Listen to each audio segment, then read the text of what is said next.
Hi, guys. I'm here to talk to you today about the rise of the environmental movement that's going to happen in the late 1800s.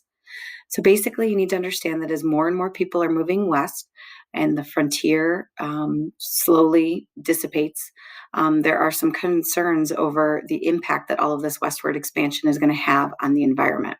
And so, two schools of thought developed for the first time, really, in the late 1800s.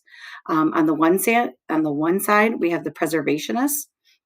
These are the people that are going to be about pushing for wanting to protect nature from humans. So think of the preservationists as a little bit more severe than the conservationists. Conservationists, on the other hand, they are going to say that we should use nature, um, but it should be regulated, of course. So again, preservationists are about protecting nature, versus conservationists are saying, all right, we need to regulate it, but we can still use nature.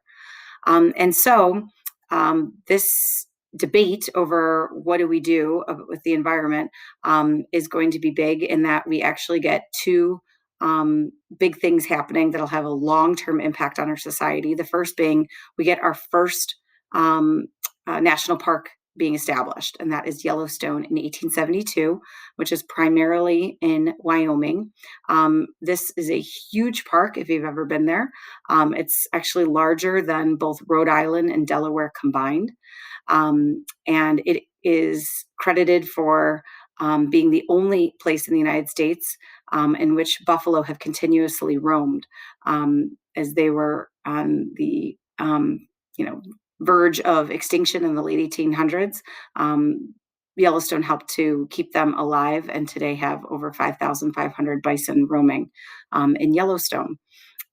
So that is a big deal that we get a huge chunk of land being set aside. Again, a park is going to fit with the preservationist school of thought, because if you've ever been to any national park today, you'll know that you cannot touch them, right? That they're just there for the looking. And so the fact that Yellowstone gets created, there will be many more national parks that then will be set aside by the government thereafter. In 1891, we get something called the Forest Reserve Act being started.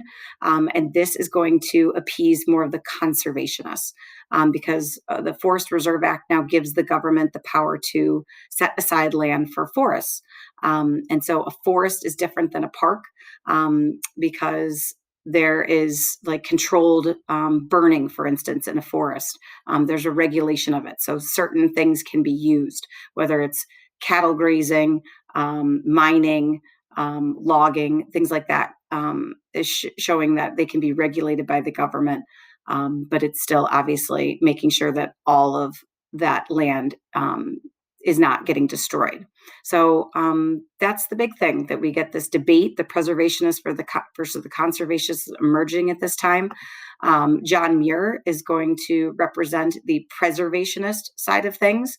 Here he is at Yosemite National Park.